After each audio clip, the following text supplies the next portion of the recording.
dynamically, I will say this. It's horrible, but it's better than the best Bronco I've ever driven.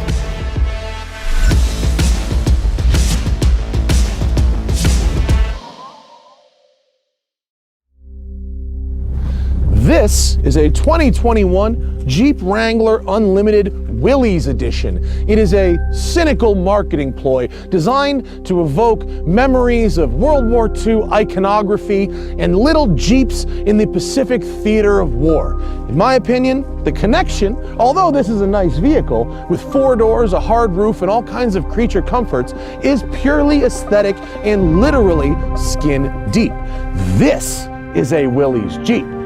No doors, no roof, no anything. That is authenticity.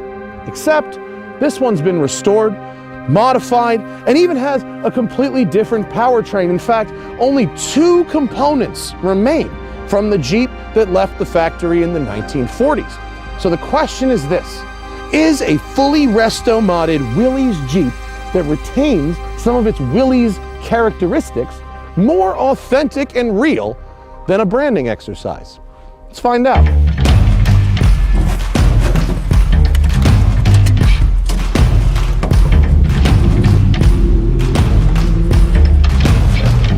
Oh yes.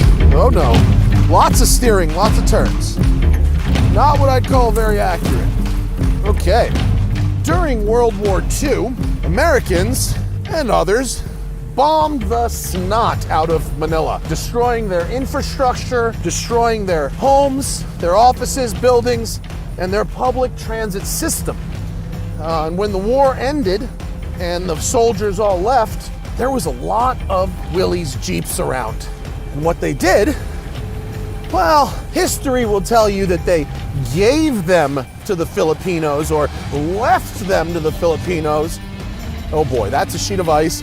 Whoa! The truth is that there was a real black market for Willys Jeeps in Manila at the close of World War II. And since there was no public transit to speak of, locals bought those Jeeps and modified them, turning them into buses. And they called them jeepneys. They modified them by lengthening them so that you could put benches in the back.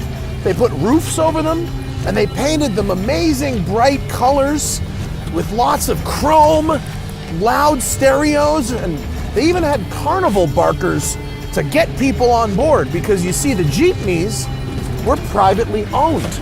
Right, privately owned transportation.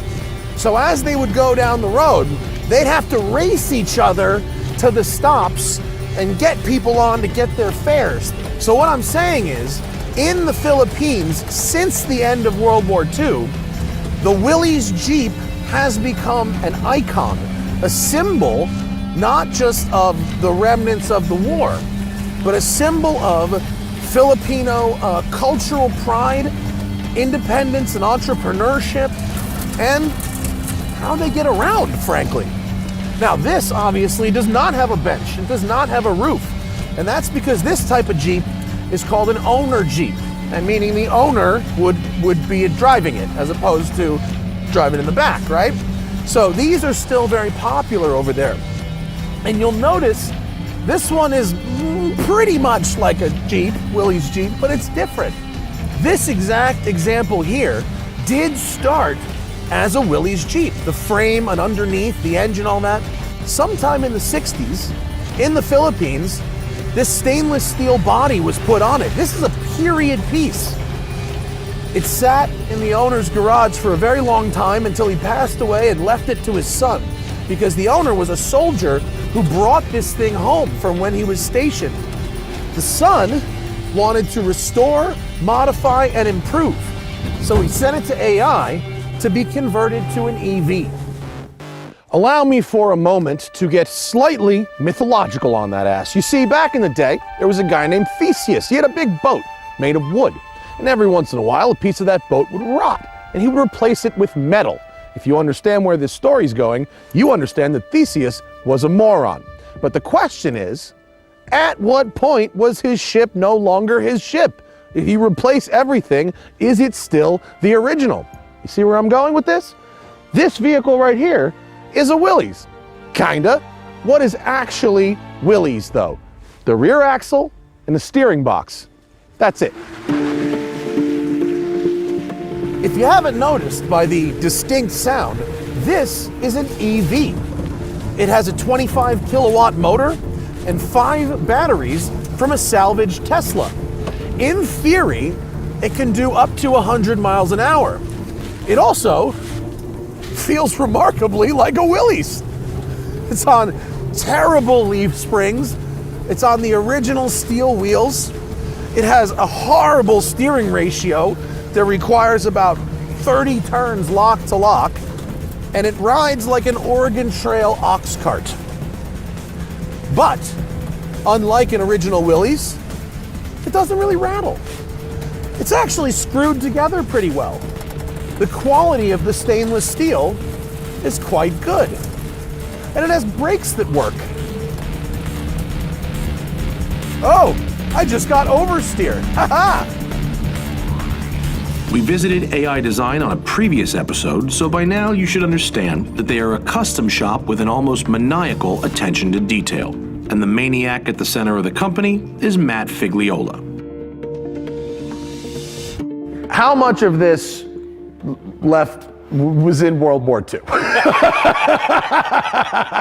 I wish I knew the history that finely back then, but I don't. Yeah. But this. How much of it is Willys? I mean, you tell me. It looks like a Willys. Have you built a lot of EVs? No. Was this your first one? Definitely the first one. Okay. So it's like a study, right? Uh-huh. You know what I mean? Like, he gave us all the time in the world. We were up for the challenge. Do you think the EV power plant suits the Willys? In this case, yeah, I think it suits it beautifully. Yeah. Yeah, it's What are some of the interesting details that you did to kind of AI it up? I think when you're talking about an EV conversion, the most important part is the battery box. Right. Because that's like the motor, if you will. Even though the motor is Is the motor. It's sort right. It's a little confusing, but really the work of it is the battery box and the management of the battery and the controlling of it, et cetera, et cetera. And that's here. And that's here. So let's open. You want to take a look? Yeah. And it looks real cool. Yeah. Real cool. So Yeah, how pretty much of wicked. this componentry can you just buy from a supplier, and how much did you guys have to make here? Well, we made this entire apparatus. Little pieces of it, like this box and that box and that box and this box, those all could be purchased. If you look in the front, you can actually see 5 individual battery cells, Yes. and those are out of a Tesla Okay. Model S, salvaged. They're in perfect working order. Right. I think a regular Tesla has 10 or 12 of them. So those are inside. And they then run lengthwise along the bottom of the box, yep. right? Okay. And then all of this apparatus here basically manages it all. Yeah, motor controller. This is the motor controller. Uh-huh. And so this box, is it weatherproof? Yeah. So could I do Jeep things in it? Yeah. Like total Jeep things? Yeah. Let's open it up. How do we open it up? He's popping a release here. Oh, wow, it's like on a hydraulic. Yeah. So That's very super villain. I mean, really, that's like that's like some real Bruce Wayne-y kind of yeah. So you could box. access it. Yeah, and it's got good weather stripping here too, so it does. The glass does feel is tempered. pretty tight. Yeah. So this was your first project, and what were some of the biggest challenges? Packaging. At first, the biggest challenge was just to sort of collect these things here and figure out which charge controller we wanted to use, what battery management system we wanted to use, what motor controller and what motor. The motor's in there. And then you had to sort of make sure all those work together. We spent a lot of time talking to the manufacturers of these things and people that have done this before. We dabbled with maybe using different batteries, and that didn't really pan out. It seems like the salvage Teslas are the way to go, even today. Yeah. For an EV conversion. The big task was making something to contain it in. Because you need the weather, because you don't have any, normally in a regular car, right, you have an interior of some Right, and kind. it had to be cool. Like we had seen some other stuff, and they were like just welded boxes, and everything was stuffed in it. It wasn't terribly interesting. And I was like, nah, we're not gonna do that. So that's not very fun. Yeah, so it becomes about making a really cool looking box. That's what it became.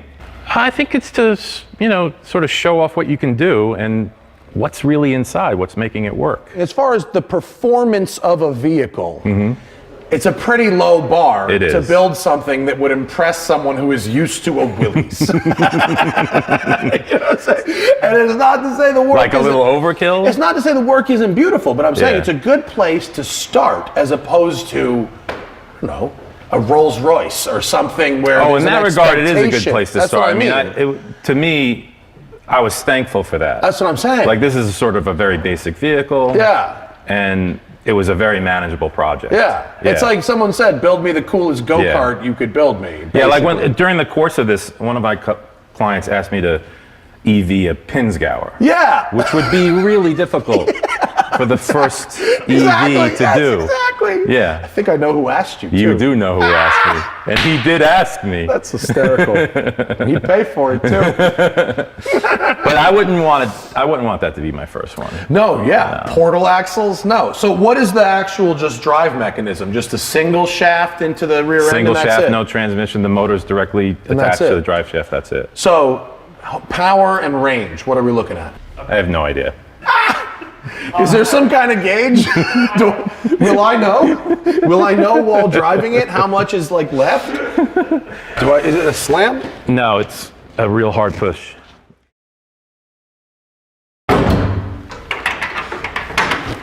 Did it start more polished and you masked and brushed, or did it start brushed? didn't do it.